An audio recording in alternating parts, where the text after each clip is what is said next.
everybody out there, you're tuned in to 91.8 The Fan. You're in my corner, and I have a very special guest in the corner who's a returning competitor. Would you like to unveil your identity? Yes, it is Grimjow Jaggerjack, otherwise known as David Vincent. And it's nice to have you on the show again. A lot of stuff has happened since we've had you on. I actually looked up the date. We had you on, I believe, July 21st, 2010. So it's been quite a Oh my while. gosh, has Yeah, it I been know. that long? I know. Yeah, it has been. I think it's because we met in real life at a convention that it didn't seem as long, but when I looked it up, I was like, whoa, no way. Oh my God, yeah. Well, I would imagine I've got a few things that have been released since then. Well, one thing I've kind of noticed is that it seems like you've been attending more conventions since the last time we talked. Yeah, I have. I have been getting invited to a lot more conventions now. I just did Fanime up in San Jose in May, and then I was just in Miami last weekend at uh, the Florida SuperCon, which was a lot of fun. And then I'm going to be at Anime Bonsai in Layton, Utah, which is, I guess, Salt Lake City, in October. So yeah, I love going to conventions. They're a lot of fun. I always enjoy it. I love looking at all the costumes. It's my favorite part of going, and they're always loads of fun. Well, now, is there any memorable moments with the fans, interacting with the fans from your recent bout of convention hopping? Oh, absolutely. My absolute favorite part of going to the cons is doing panels. And a lot of times they'll just have a Q&A session with David Vincent, or I'll talk about the business of voice acting. And really, my absolute favorite parts is just getting to meet the fans. It's a complete joy to me. I love it because we share a common interest. I love doing the voice acting. I love the series and the shows and the games that I get to voice act in, and I enjoy that they enjoy it so much. So for me, that is the absolute best part of going to the con is meeting the fans. Well, it's nice because you get to see their reactions to the games. I mean, you can kind of read up online, but you don't really Oh get yeah. to see it anywhere else. No, absolutely, and actually getting to meet the folks and just talk about what they enjoyed about the show or what they enjoyed about the game. It's funny because they'll enjoy certain things that I had completely forgotten that I even voiced. So it's a lot of fun.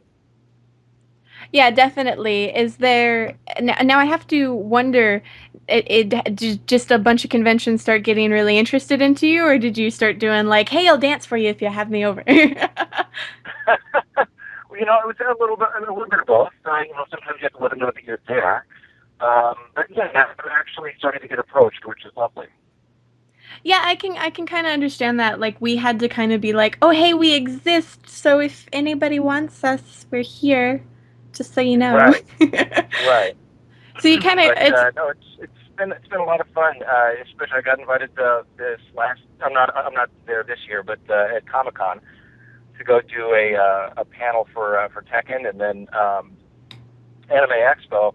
I was actually one of those things where I was double booked because I love going to Anime Expo, and I got invited to do a panel, the 21 voice actor voice panel, the 21 years of Anime Expo, and I got invited to be on a panel with it for 21 voice actors. And unfortunately, I was double booked. I was already in Miami for that weekend. So, but yeah, it's been a lot of fun. well now Comic-Con I always hear is absolutely crazy. It's one of the ones that I've avoided. I've been to some big ones before, like the Consumer Electronics Show and E3, but as for Comic-Con, I just hear that it's a mess house wherever you go. It's insanity. It's insanity. I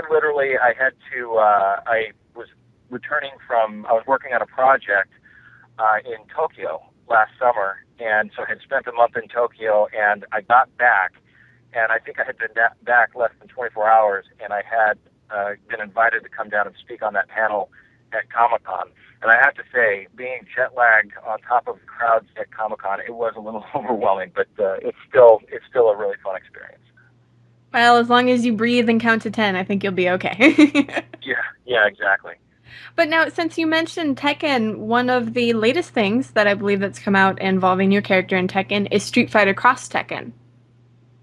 Yeah, Street Fighter versus Tekken, and I reprised my role of martial law in the Tekken series. And I have to say, it's for me such a kick in the pants to get to do the voice for martial law because I've been playing martial law since the series was first released. Whatever it was, 10, 15 years ago. So I've always been a fan of that character. Growing up, I was a huge fan of Bruce Lee, which is who that character is kind of based on. So getting to go in and for me, it's just it's a blast. It was funny. Just a funny side story. I was when I first went in and started recording, and I think it was on Tekken 6. I first started recording martial law. There were producers there from Japan, and I had went in and did some of the Bruce Lee calls, and they looked at me and they're speaking in Japanese amongst each other, and the translator looks at me and he says, "They've never seen a white man who can do a Bruce Lee impression as well as I could." Well, I guess that's a good compliment. I took it as a huge compliment. Not one you get every day, that's for sure. Yeah, exactly. Now, is it kind of interesting from your point of view because you're involved in both series, in both Street Fighter and Tekken, to see them sort of combined into one?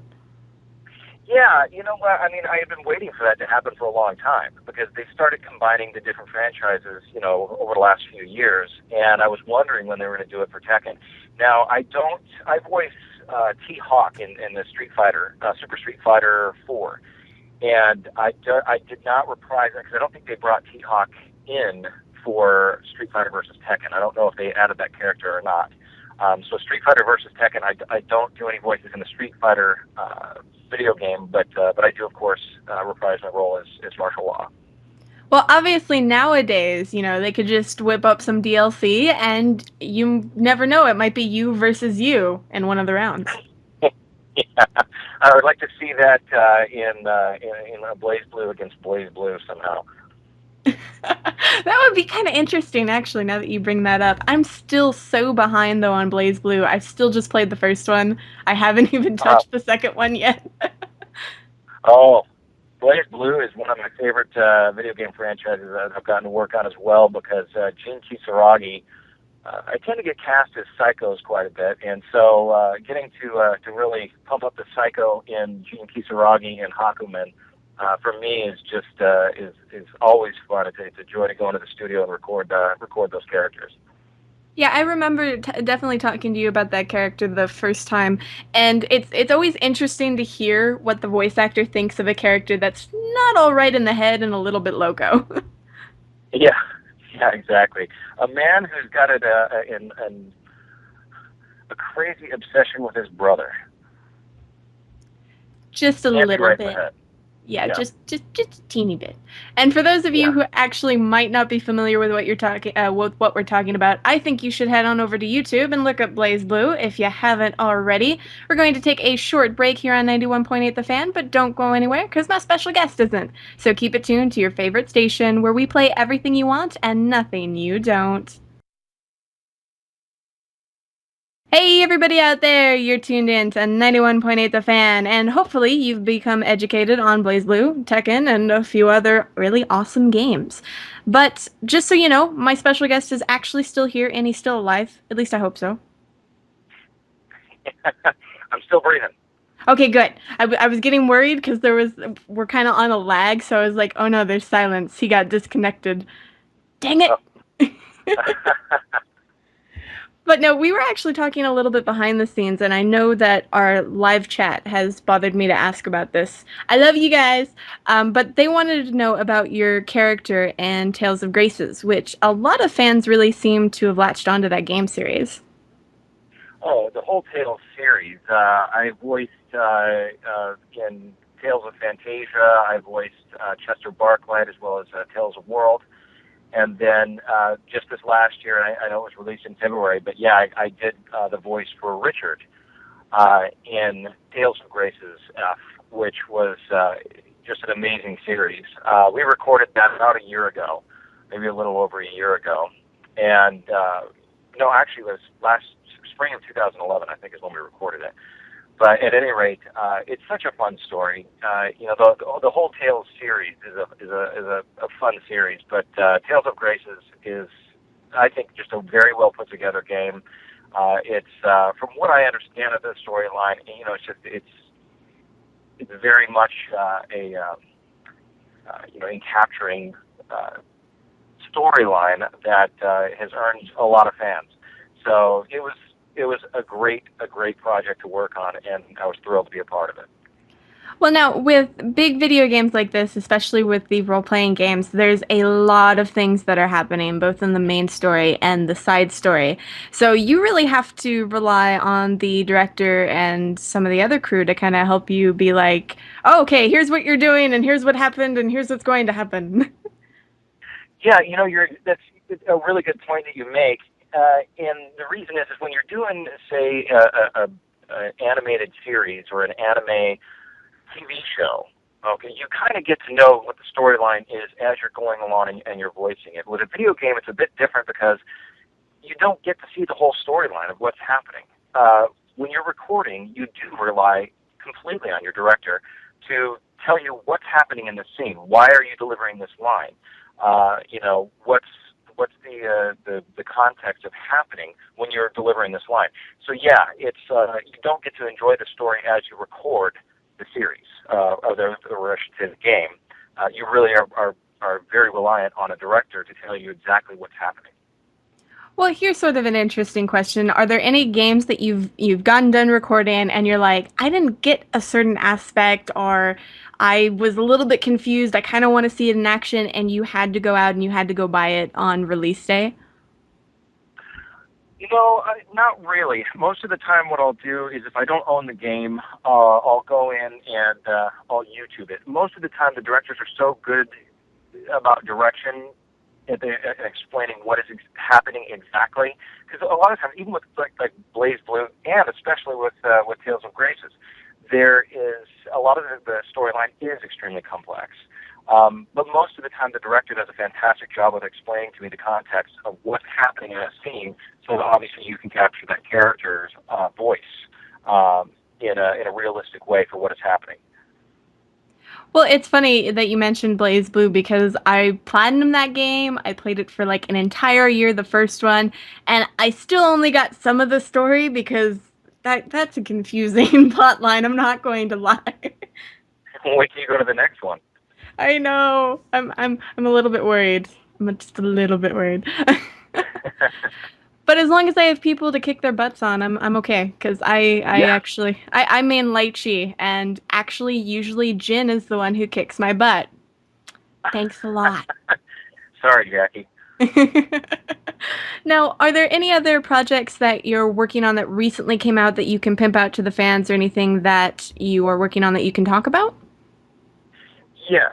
Here's the one thing that I mentioned to you during the break was, you know, one of the most frustrating things about being a voice actor is you're bound by non-disclosure agreements. And I've got a lot of projects that I'm working on and that I've worked on over the last year that are the release dates are coming up very, very quickly. Unfortunately, I'm bound under contract that I can't speak about it or talk of the projects until the actual release date, which I don't understand. I still don't get why they do that. Especially when they have us out there getting ready to promote it for them. But unfortunately, yeah, we're kind of bound by contract. One of the projects that I did work on that I had a lot of fun working on was Resident Evil Revelations. And in that video game, I played a character, Raymond Fester. And I got to work with a company called Just Cause Productions out here in Los Angeles, which is a fabulous production company that I've worked with before on a few projects. So that one, being a part of a franchise like Resident Evil, once again is a feather in my cap because I used to play Resident Evil once that franchise was first released as well. So it is something that I'm very very proud of. There's another project. Tekken 6, or not Tekken 6, but Tekken Blood Vengeance, that came out since the last time you and I spoke, Jackie. That was a 3D animated feature that actually had a nationwide release in, I think it was 500 plus theaters, with Fathom. And that I actually, instead of the martial law, did not make an appearance in it, but instead I played a brand new character to the franchise by the name of Shin Kamiya. And I don't know if you've had the chance to check that out or not, but it's a very good movie, and the animation is done beautifully. There's another project that I did where I went to Tokyo for a month and worked on the motion capture, both the motion capture for it and the voice. I do voices in the film as well. That's going to be released this September. That one I can't mention the title, but it will have a release, a fairly wide release across the states. So folks can check that out. I'll tell you the best way is, if anybody's listening who want to follow me, go to facebook.com/David Vincent VA for voice actor. So it's David Vincent VA. And send me a friend request. And what I do is I do a lot of updates on there with new projects that I have coming out that I can talk about. It's kind of funny when you mentioned Resident Evil before you said, the subtitle for the game. I was like, no, the next Resident Evil isn't coming out yet. I was about to stop you. No, Because that one came out, I think it was last, what was it, February, March? I think it came out in February 7th. I think almost the Okay. same week or the week right before Tales of Grace F. So Yes. Yeah. random fact. But no, Yeah. it's funny because I've actually had to stop people before. It's like, well, I was in this one game, and it's like, oh, that game that is. Yeah. Are you talking about the one that's out or the one that's not? Yeah. I've got one. I've got one that I worked on just last month, and this one literally, unless you've been living under a rock, you will know this title, you will know this franchise, you'll know this game. And this was one that I've literally been biting my tongue on because I want to tell people, hey, I worked on this game, but unfortunately I can't mention it. Well, understandable. Now, in terms of for the fans stalking you in a nice way, they can do that on Facebook. But do you do any other social media? Do you do Twitter? Do you have your own website, or is it just Facebook? Right now, and I tell you what, I'm kind of kicking myself. I should start Twittering. I'm not a very good tweeter, but yeah, I should start Twittering. And if I do, go ahead and start tweeting. I'll put my Twitter handle on that Facebook. Same goes with a David Vincent website. There's another David Vincent fan page that somebody else built out there, but I'm not affiliated with it. I don't know who made it. But otherwise, yeah, the best way to get in contact with me and to follow what's happening with me is to go to facebook.com and look up David Vincent VA for voice actor, David Vincent VA. And I'm usually pretty good about going in and giving updates, letting you guys know what's going on. Well, obviously, if you ever start tweeting your twits, let us know, and we will let the listeners know so they can jump on you and follow you. Oh, will do, will do. And now, is there anything else you want to tell the listeners out there? Any messages of wisdom or any farewells? I just want to say thank you all for all that you guys do, because without you, we wouldn't be able to do what we do. And you know what? I am starting to go to more of these the cons, and if I can come to one in your area, please don't hesitate to come up and say hi to me, because that's what I'm there for. I'm there to meet you guys. It's like I said earlier, it's one of my absolute favorite things to do. It's just a terrific time. So just go ahead and send me a friend request on my Facebook, and I'll keep you posted on what's going on, and hopefully I'll get to meet you guys. Awesome. Well, it was so nice to talk to you again. Always enjoy having you on the show, so thank you. Oh, thank you, Jackie. It's always a pleasure coming on. And for anybody out there that missed any of this interview, oh, why? Why? But you can find it on the website within the next few days, so make sure to keep your eyes peeled to 918thefan.com and your ears listening to 91.8 The Fan, where we play everything you want and nothing you don't.